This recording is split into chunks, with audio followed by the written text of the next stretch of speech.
Today on What's Next. At 50, I got breast cancer, and at 60, I got melanoma. What is 70 going to bring? But I am not afraid. I say, bring it on. Let's think about how we live more every moment and prosper. Those of us who have Alzheimer's, we have to just stay as positive as we possibly can. You have to live every day.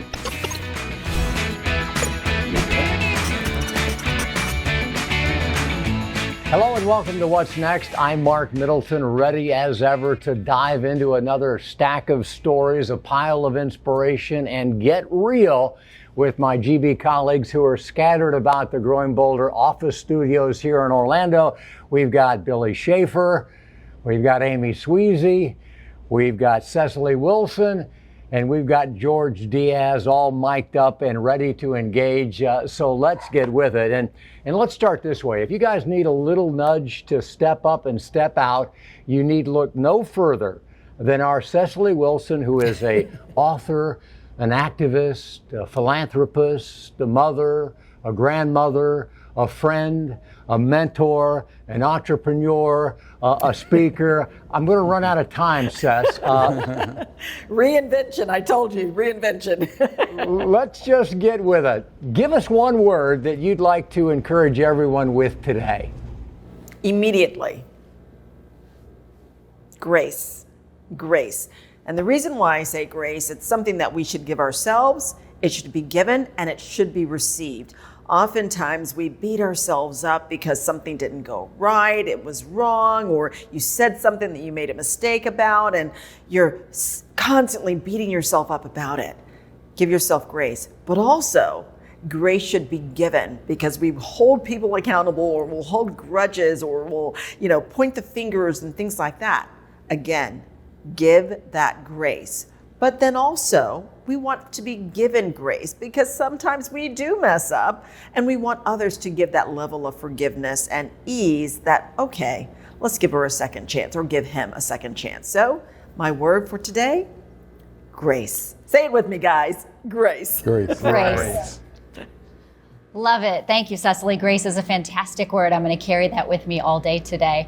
And I also wanted to share a story with all of you guys. I had the pleasure of meeting a woman recently who was so positive. She was filled with grace. It just kind of poured out of her skin, actually.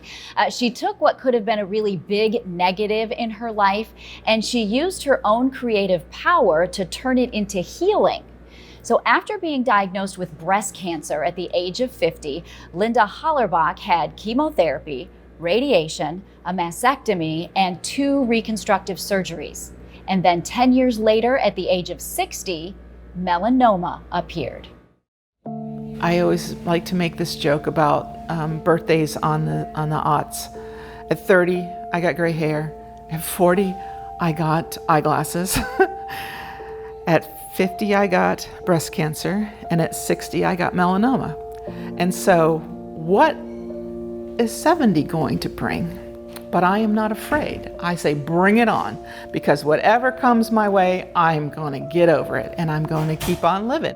I didn't spend most of my time being scared. I am not really afraid to die. When you die, there's nothing you can do about it. But what's sorrowful is what the people that survive go through. That's what you don't want to inflict on other people. Throughout her cancer journey, Linda created a mixed media art piece that stands in her studio today. She hopes this part of her healing process reminds others that sometimes we must do the thing we think we cannot do. The day before my surgery, the doctor drew on me with a marker, these marks. And then I went in for a mastectomy. And then when I woke up that morning, I had the vision of me gray and dying. And so I painted this part of it right before I went to surgery. And then every little piece of this is the journey. And this says, you must do the thing you think you cannot do. And I thought the hardest thing would be losing my hair. And so I put a little piece of my hair with this. But that really wasn't the hardest. I had a PICC line that drips the drugs down into your heart, and it got a clot. So that's what that is. And then I got an infection here in the center of my chest. When I came home from chemo, I would put these beads on. So these are all chemo treatments for the first drug that they give you. And then you get a little break, and then you take another drug. And I had a full dose of this drug, and it nearly killed me. So they had to break it up into lots of little doses. So I put those on, and I gave them black beads because that one was horrible. And then this, you go to 36 radiation treatments, and the lasers are kind of green. So I made a little bead for each treatment. This one doesn't have beads on it because I got so sick that they couldn't give me my last 2 treatments. This is the picture of the wig that I bought. I cut a piece of every card and email that people sent me, and I put it on here as a collage. These are the lymph nodes they took out. And so I didn't give out pink rubber bracelets, I gave out these. That's what I started beading and making bracelets again. And I passed them around to people, whenever they were asking me about it. And then my friend Trish gave this one back to me on the anniversary of my clear no cancer thing. So I put it on there. So this is the last piece that went on this. And I did go around and show it and talk about it for a little while. But then I wanted to not think about cancer. And the longer you survive, the less you think about it. But it bugs you every now and then. But like I said, 70, I'm looking forward to 70, because whatever it throws at me, I'm gonna get it. I'm gonna punch it right back. Don't you love that? Punch it right back. Like, instead of being sad after her story, I just kind of want to smile. There's a lot to learn there, I think, from Linda's inspirational attitude. So, Bill, let's go to you. What have you learned in life about doing the things we think we cannot do? Oh my gosh, I mean, when you hear stories from people like Linda, I've learned it takes so much courage. I mean, her fearlessness kind of reminds me, Cecily, of you and what you went through when you had your stroke. How did you manage to ever do the things you thought you could not do? Yeah, well, that reminds me of a quote, and I'm glad that you asked it. There's a quote that I'm posting. Strength doesn't come from what you can do. It comes from overcoming the things that you once thought you couldn't. And when I thought I would not be able to speak again, I was determined to get my voice back. That's all I know how to do is speak. And so it's that strength from inside, the inspiration from my children and my families to keep me going, and the fight to say, you know what, you're not gonna beat me, I'm gonna beat you. Being a former sports guy and covered quite a bit of boxing, you get up off the canvas every time you get knocked down. And boy, it sure is hard. And I know that sometimes I have to fight from within because I just want to curl up in a fetal position when I've been through some challenging situations. But you know what? She gives me the inspiration and the courage. If she can do it, so can I. When I think about something that I don't think I can do, and I try it, I learned that I can't do it. But I think here's the key, is that almost nobody can do it the first time. It's persistence. It's trying something over and over and over, whatever it is. Life will tell us to give up, not just before we try it, but it will encourage us to give up after we try it. We got to try again and again and again. If it's something we really want, we can make it happen.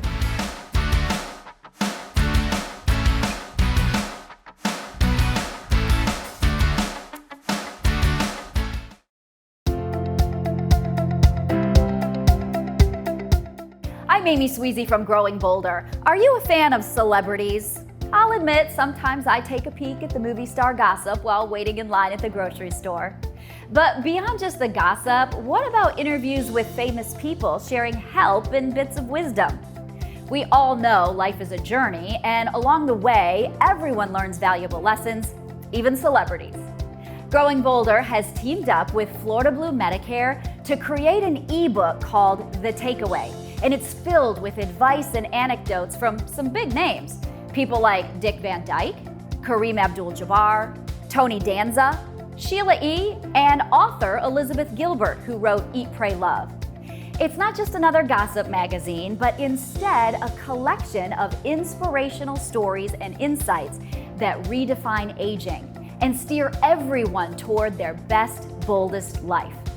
Florida Blue Medicare is more than just health insurance. They want to help you live a healthy life, but also a better life. And that includes providing this ebook of encouraging words from people who have become household names to many of us.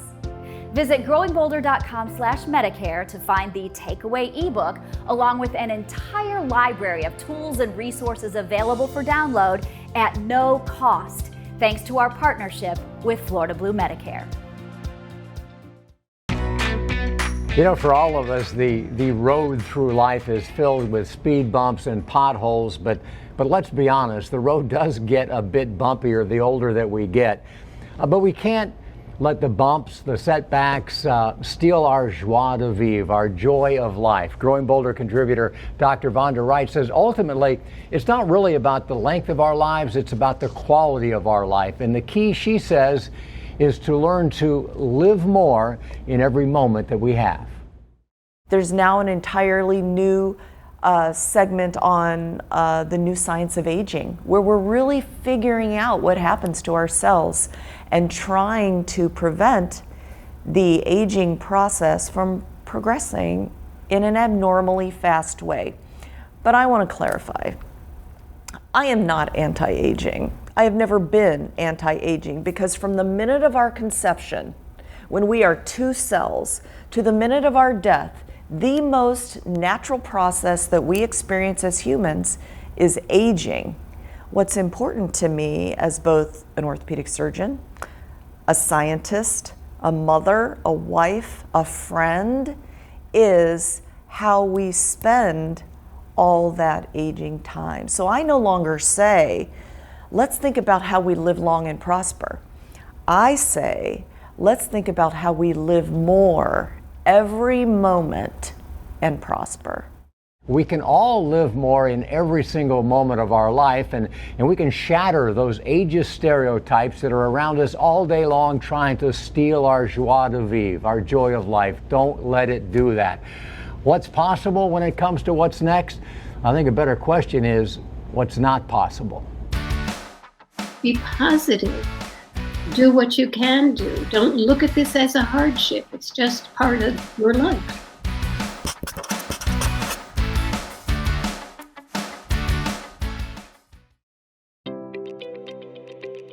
Gene Statler is the Chief Executive Officer of the Alliance for Lifetime Income, which is a nonprofit organization dedicated to educating all Americans about the value and the importance of having protected lifetime income. Gene is also someone who learned the hard way the safety and security benefits that annuities can offer. You've led the Alliance for Lifetime Income since you helped found it a few years ago.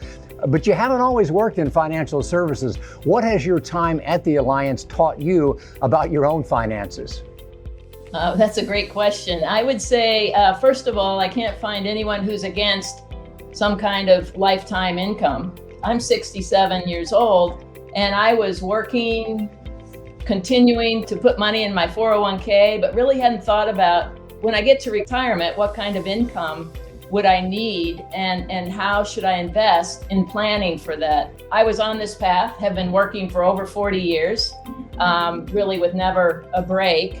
And as a single mother with 3 children who are now adult children, one of the things that I've certainly learned, and what I've done, is think in terms of how do I take care of myself, and so that I'm not a burden to my children. So I looked at, really took a couple of steps. One is to understand my financial situation, which really didn't come naturally to me. I started to think through what will be my income needs when I stop getting that regular paycheck, if that ever happens. And then the third thing is really to get an advisor that I trust and who really understands my needs. The other unknown, Mark, that we don't like to talk about is how long are we going to live? And I'm ecstatic with the prospect that I might live a long time. if I'm 67, I can start planning. I've started planning, but you need a few years to really get everything in place so that in the case that you do live that long, you'll be taken care of. You can learn more about the Alliance for Lifetime Income by going to protectedincome.org and start planning for your future today. Talking today about the power of positivity. Makes you wonder how anyone is supposed to be positive when tough things happen in life. And you may know who Eugenia Zuckerman is. You may have seen her stories on the CBS Sunday Morning Show. She's incredible. She's a journalist, a world-class musician, a flautist. So imagine when someone so brilliantly gifted is diagnosed with Alzheimer's. Power of positivity? Leave it to her to be able to explain it. I don't look at my disease with fear. It doesn't hurt. There is no physical pain. What hurts is the knowledge that my life on this planet will not be as long as I would like it to be. But that knowledge makes me even more positive. I do wake up in the morning with an excitement that a new day has dawned. I can't wait to explore it, to devour it, to enjoy it. My life is blessed with joy. If anyone else were to ask me, what do you think is important? I would say, be positive. Do what you can do. Don't look at this as a hardship. It's just part of your life. Being brave enough to come on and do interviews with people, aren't you worried that someone will say, wow, look at all she forgot? No, because I'll forget that what they've asked, what I've forgotten before you ask it. Wait a minute, this isn't supposed to be funny. Alzheimer's not funny. It isn't funny, but the point is you have to face things as they are. You have to tell it like it is. Don't tell me like, oh, you're going to feel so much better in 3 weeks. Excuse me. I've read the material. I know it's downhill from here. However, the downhill isn't at speed warp. That's because I forgot how to ski, actually. But I am not laughing at what this is. This is a very serious disease that has to be conquered, and it will be conquered.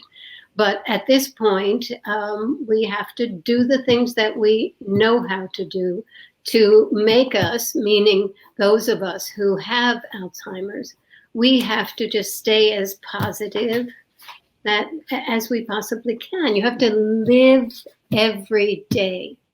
We can all learn a lot from Eugenia. And if you want to hear more of that amazing interview, just go to growingbolder.com. Welcome back to What's Next. Be sure to follow us on Facebook, on Instagram, Twitter, and Twitch, as well as YouTube. Stay up with us for all of the latest live content from the Growing Bolder team. This week, Jess, who is our social media and community manager, asked our followers for one thing that they haven't done yet that they're determined to accomplish over the next year. We all got to have goals. Sherry says she's determined to learn furniture refinishing. That'll be useful. Opie is going to lose 55 pounds. Cindy is determined to go whitewater kayaking. That's a lot of fun. And how about this from Jen, who said, I want to go skydiving. Well, I love every one of these. George, you went skydiving to celebrate your 65th, so you can't pick that one. What's something that you're determined to accomplish this year that you've never done before? Well, actually, Mark, it's picking up on something I started but didn't finish, and that's I started to take guitar lessons. I got sidetracked, got a little bit frustrated along the way. You know what? I need to step it up and pick it up again, and that's what I'm determined to do. I'm determined to go to Europe with my husband, and I know that's huge. I have to plan and I have to save, and there's a lot that goes into it. Yeah, well, Europe is great. Skydiving is out. I would say my BFF, Margaret, wants me to climb Mount Kilimanjaro like she's done twice with Parkinson's. Well, I'm not interested in climbing Mount Kilimanjaro, but I am interested in doing a safari in the Serengeti. So I'll get a little bit closer to her home country. I think I need to live with intent. I want to have a plan. I really don't. I need to think long term. I'm moving into my mid 60s. There are a lot of changes that are probably coming my way in the next handful of years, and I really haven't thought about any of them thoroughly. Have a plan, Bill. It is absolutely critical to have goals, but as we've learned today, it's also pretty good to live in the moment. What's now is just as important as what's next. So don't forget to celebrate what's now and then meet us back here for what's next. We'll see you next time.